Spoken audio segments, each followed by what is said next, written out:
oops, I'm allowed to search to this data however I want. So I can put a keyword in the database and it gives it to me. So it doesn't have to be a domain name. It could be an actual keyword. For example, I could put database, Jenkins, DevOps, whatever. Or in a company like Apple, I can put that in there and it gives me data for it. So the two top ports that we found, you can see 443 is an obvious one.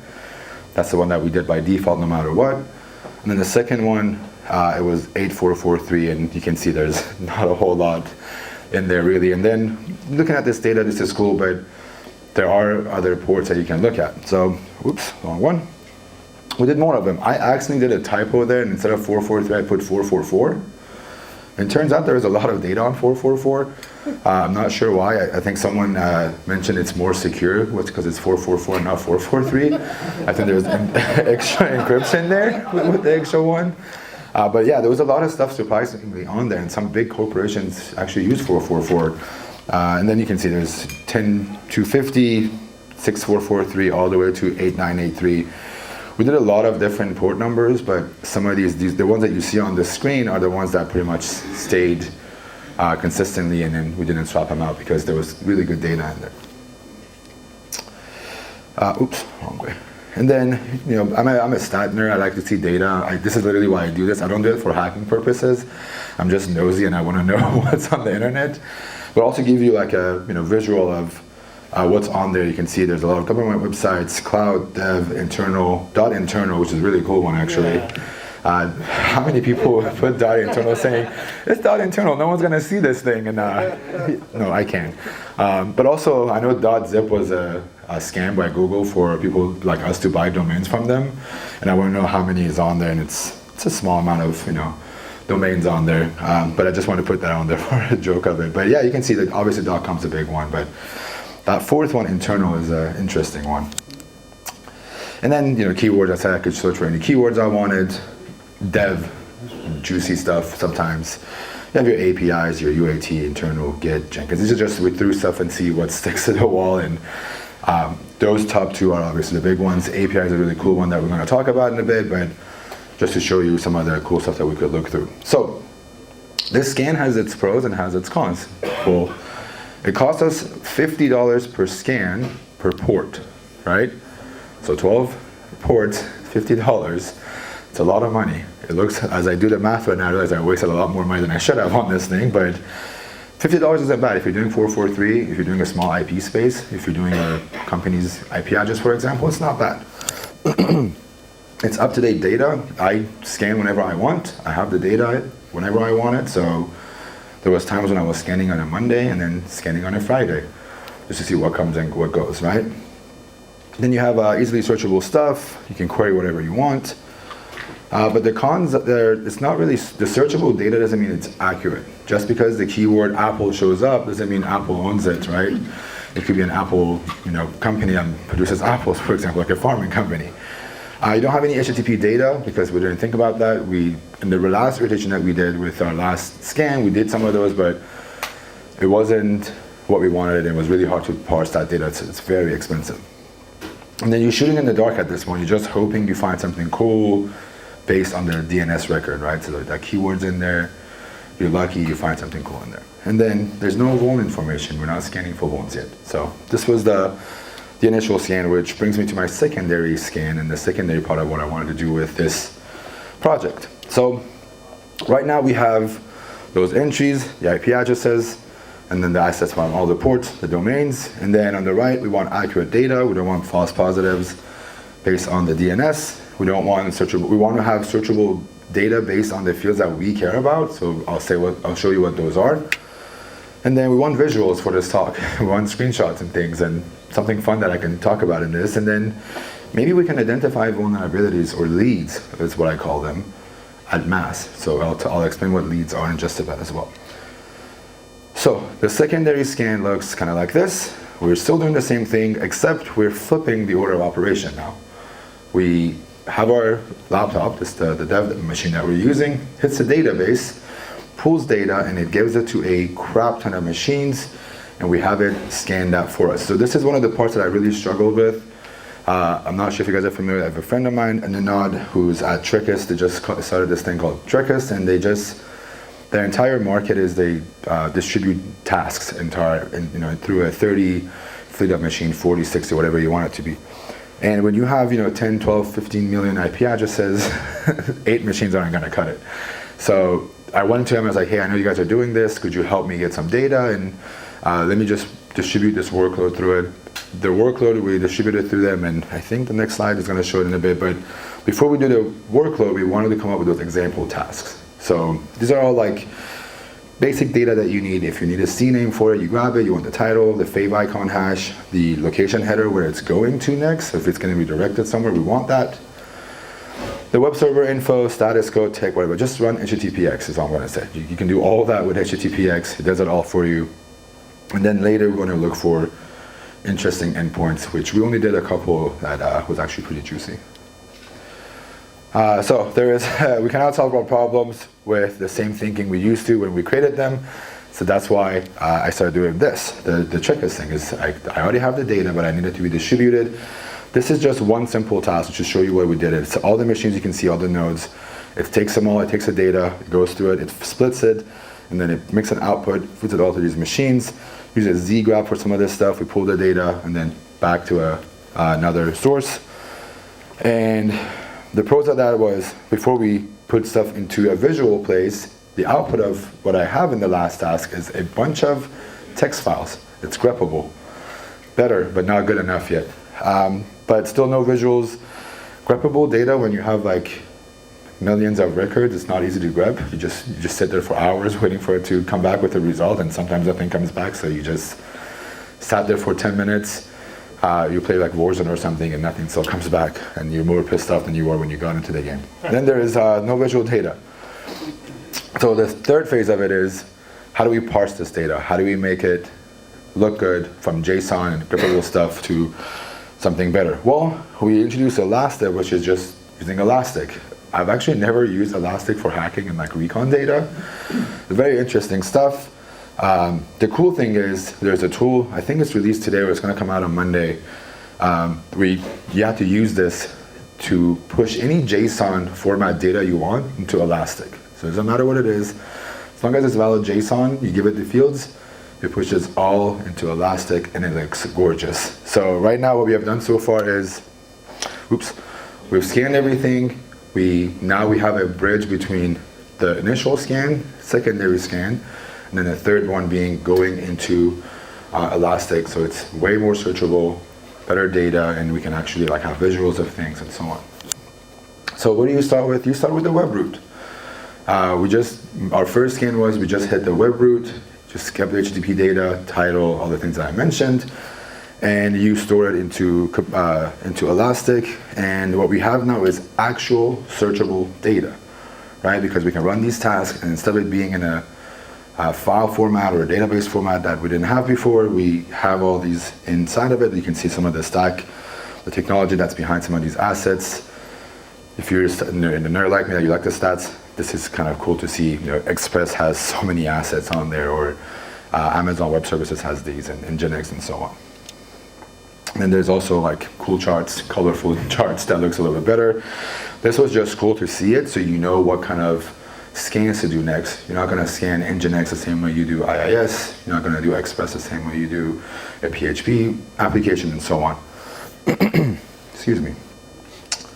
So this is kind of what the dashboard ended up looking like. It changed a lot of times, but it's just, this was very helpful to have. It's just when especially if you're on the blue team side, I feel like it helps you a lot to know what you want to fix, what you want to focus on. If a vulnerability comes, you know what those stats look like. And on the offensive side for me, when this is a massive project, so I need to find things that I could just shift my focus to and say, these are the things I'm going to look at the entire time, and then shift that focus and keep moving it. So now, this is what it looks like. For this search, what I did was we just looked at the index of root. So what websites are giving us a directory listing. And the cool thing is, I think you can't see that. Oh, you can see that right there. So you can see by size, the length of it, what actually may have some cool data in it. Because Some of those could be just a default IIS or whatever that has index of web root, but then you have these giant chunks that actually have folders and files in them, and I think some of them have like backups in it and so on. So the content length also helps you distinguish what's useless versus what's useful based on what you're searching for. And then you have things like you can use, look for Apache Flink. The cool thing about Apache Flink is there's no authentication. So if you hit one of those ports, you can actually just go to it and just log in and look at all the builds and the logs that they have on there. And there's a scary amount of them, like 37 hits based on the first one scan that we did, based on that one port that I just looked at. Then you have things like Okta. If you're not sure why I'm looking at Okta, it's not because I want to know how many people use Okta. I want to know how many of them actually, the final URL keyword is, where does it end up?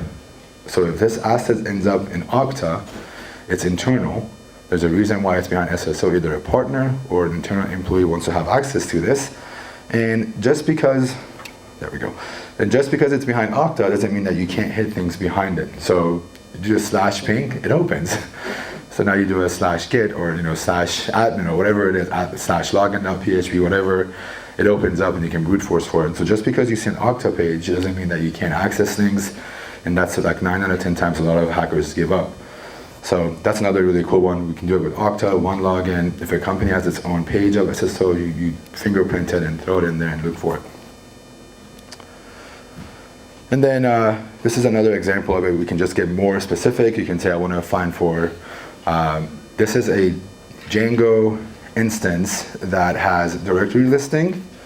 So you can actually see all the routes for their API, for the entire application, by just looking for page not found at web root. And then because Apache and AWS love to also do the same error, we just exclude the keywords test page and Linux. And it gives you something like this. And this is actually a bug bounty program that we found. And you can see I have all the routes for it. There's an API docs in there that I can see how the API v1 works. That's where admin is. There are terms, Android is in there. This is very valuable because now you're not shooting in the dark. You know where to brute force for, you know what to do for, what to go after, and you know where the API docs are, which is even better. So you're not even brute forcing for anything. Everything is given to you by just looking at this. A couple other ones, the sellout host gives you the stack trace for Django. I've seen keys linking these in the past. I'm not sure if it's still the case, but this shouldn't be out there anyways. And that one had 8,000 hits. And the one before it, this one had another 10,000 hits. So these are just 20,000 leads you can look at if you are going after, as a cyber criminal. It's really bad when you're just mass scanning for things to maybe do a botnet or whatever it is that you want to do. And then, this is one of the better ones. This is the Swagger files, because I saw the API docs in the other one. I was like, I wonder how many people actually leave Swagger behind. So we hit API docs for v1, v2, web root, and then also Swagger UI.html. And 13,000 came up, oops, the other way. And then this is the better one because this is actually Actuator for Java apps. So you get a heap of the memory dump out of this. And those actually have credentials inside of them. We owned Apple 2 years ago entirely the same way. There's a blog post out there with Sam Curry. There was actual credentials in there, and we had access to people.apple.com, which is their HR site for people that work at Apple and log in. So this is scary that, with 40 hits came up the first time we scanned it, and all those have data inside of them as well. All right, now let's talk about some example vulnerabilities. I think we have enough time to go through really quickly. These are just, so the things that I showed you is all the scans are, what do we look for? How do we fingerprint for it? Just a regex. If this keyword or this pattern shows up for this endpoint, it means it exists. I want to take a look at it. I tag it as that asset. So Swagger is tagged as Swagger, Actuator is tagged as Actuator, so on. You just search for it and it shows up. So the first one, this is actually one of my favorite bugs. I'm trying to describe this company without giving this name. They're a giant game dev sites, not a gaming company, but they help you develop games. And what we did, so from the first initial scan, the one that I showed very first, all I did was I searched for anything that has the word Git in it. So GitHub and GitLab is covered in that. And it doesn't matter what's behind it and what's after it. So as long as it has the keyword Git in there, and the company name, in that order, it's going to leak or it's going to give me the data for it. So we get this beautiful thing. It says the IP address. There is the domain name, and you can see sometimes it says companydomain2.com could be included in that pattern because we're just looking for that company name and not .com. And then GitLab, GitLab, GitLab, no matter where it's at, it's showing up, right? Well, the problem number one was that I could not access these directly through the DNS, like the record that we had for it. But if you actually got the list of all those domains and all those IP addresses and just fit them to each other in a loop, so you put the host header set to the domain that you pulled, and you go through all those IP addresses, you get a hit and you are presented with a login. But turns out you can actually hit /explore, and people forget to make their projects private. So you can actually see the build information for it entirely. And when you do find that, you can go to the project, the job, and the job ID, and there is the entire build for that company's token in there that gave us access to the entire GitLab instance. So if you, just because you see a login page doesn't mean anything. If you go look and see what this application is supposed to look like. So if you're not familiar with GitLab, look at what GitLab looks like. If you go to /explore, that works. Jira has an endpoint, Confluence has an endpoint, Nexus has one, all of them have one. They always leak info if it's not properly configured. And yeah, if you see right there, I hit API v4 projects, I gave it the token and it just gave me an entire list of their projects, and I could just commit whatever I wanted to and do whatever as I please, and would have been a fun little proof of concept. The next one I wanted to kind of show is the API specs. You find API documentation, what do you do next? API docs aren't usually a vulnerability on their own, but if you look at the specs and you understand what the API does and what it's not supposed to do, and you can kind of break it. For the purposes of this presentation, I had to change a lot of the endpoints, so if the company shows up here and they see the talk, they don't understand it was theirs. So I've shifted it a little bit, but I showed this earlier where I look for Swagger and I go through all this data, I find the domain that I wanted to for this company. I see that domain is not accessible directly. We already know how to bypass that. There's API docs that help us understand the application better, but we do need a vulnerability though. I don't have anything just yet. Well, it turns out there's two interesting endpoints. It's under org. You can make your own organization without being authenticated. And under that organization, you can actually create webhooks. And webhooks, if you're not familiar with them, they will do automation tasks. You can have it hit a data source from the server, it grabs data, and then whatever it's supposed to do for that product, it does it with that data. It's a hook pretty much into your organization or your data or your third-party services. So what do? You create those, the both of them. I create an organization. It allows me to do a webhook, but there's a few problems there.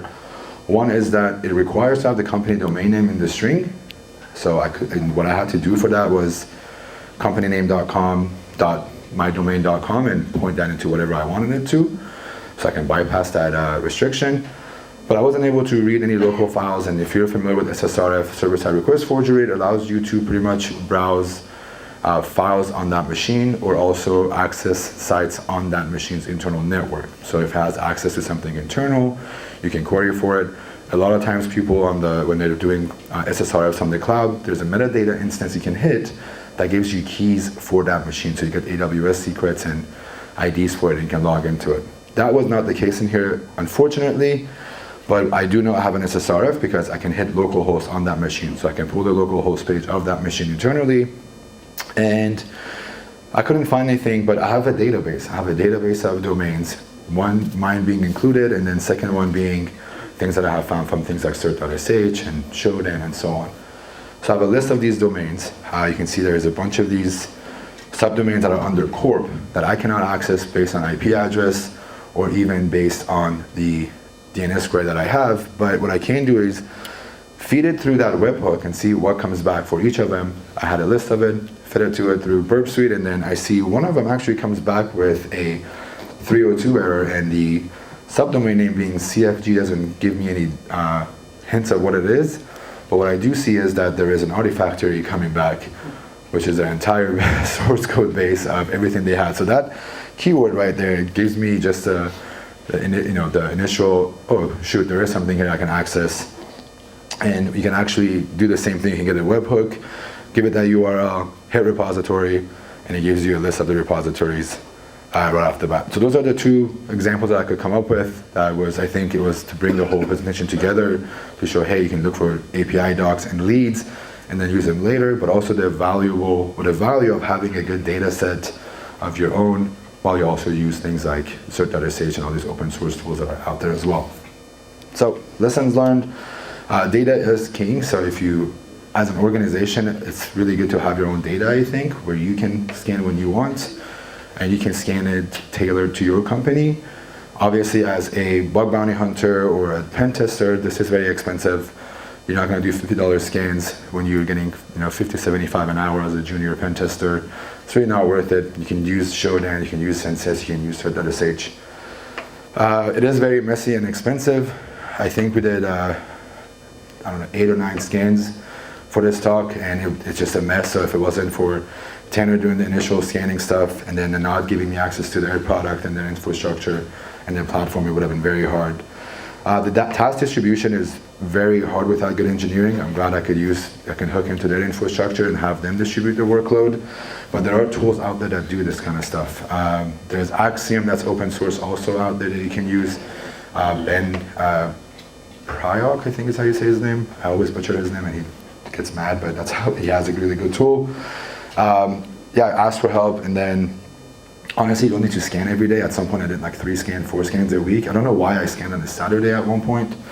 It's not worth it. There's nothing that goes up. I don't think people are pushing code on Saturday, at least externally. For security teams, I think assets aren't locked in usually. Just because the DNS record is not accessible directly doesn't mean that you can't hit it with IP address. The amounts of companies I've owned based on just that one sentence is really scary, because they think because corp.site.com isn't accessible through the record, you just can't access the IP address, and that's really not the case. Do you have great ASM platforms that do things, but have a call to action or have a plan of what you're going to do with that data. I don't think there is a good enough or big enough company out there, or I want to say there's a good solution out there that says what to do next with the data, because it's not a same model fits every company. Every company's approach is different, their products are different, you can't come up with one. I would love to see a company that says we've figured it out.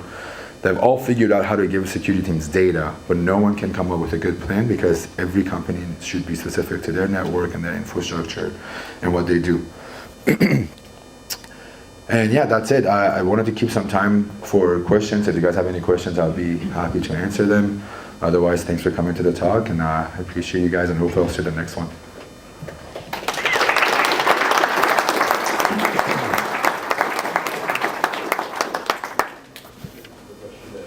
Yes.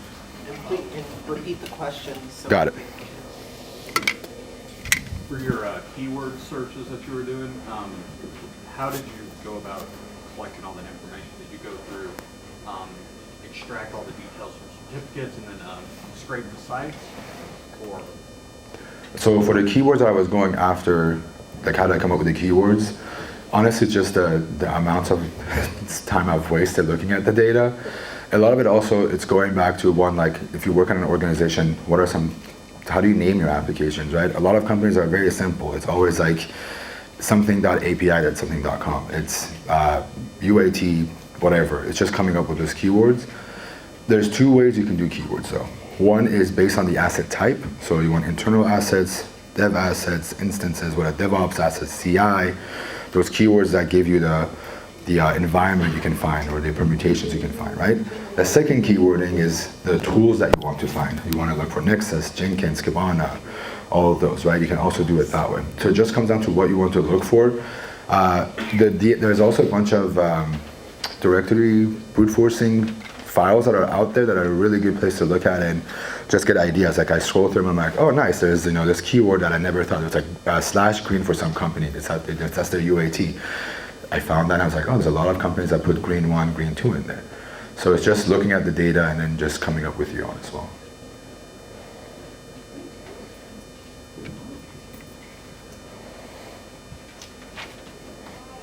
Cool, awesome. Oh, one more. So how long it takes to scan the whole amount of those IP addresses? The IP addresses took me, all the 12 IP addresses took about 6 hours, I want to say. I would honestly do them last thing before I go to bed, and then I would check on it first thing in the morning so I can kill the server so I don't have to pay for them. They're I think they were like $800 a month.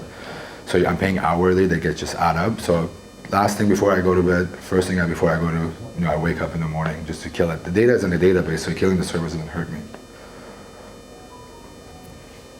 Was there an obvious volume for more AWS, more Azure, or more Google Cloud? I think, I want to say AWS was the biggest, and then GCP and Azure were pretty close. I may have gotten that wrong, I just got to look at it again, but I want to say one of them was higher, and then the other two were very, very close. So one more hand over here somewhere. Do you find some of the clouds are more default insecure? AWS maybe has better security by default, or Azure has that by default, or one cloud is a better target? The question is which cloud provider has more, they're less secure. I think it's not a problem of the cloud service provider. It's the company that screws up with their application and then they get owned. Sure. But I do know AWS has done a lot to protect their metadata stuff, but I think sometimes they fall short a little bit, but it's not up to them. They can do all the security in the world, but if someone owns your box, have RC, it doesn't matter at this point, right? They're providing. Yeah, so just the provider doesn't really matter, but yeah, I haven't seen a difference between the three, to be honest. I think there are more resources on hacking AWS than anything else, though. That's true. So maybe put down your security practices, like avoid AWS with the documentation on the hacking stuff. Any more questions? Cool, then I'll give this back to the organizers.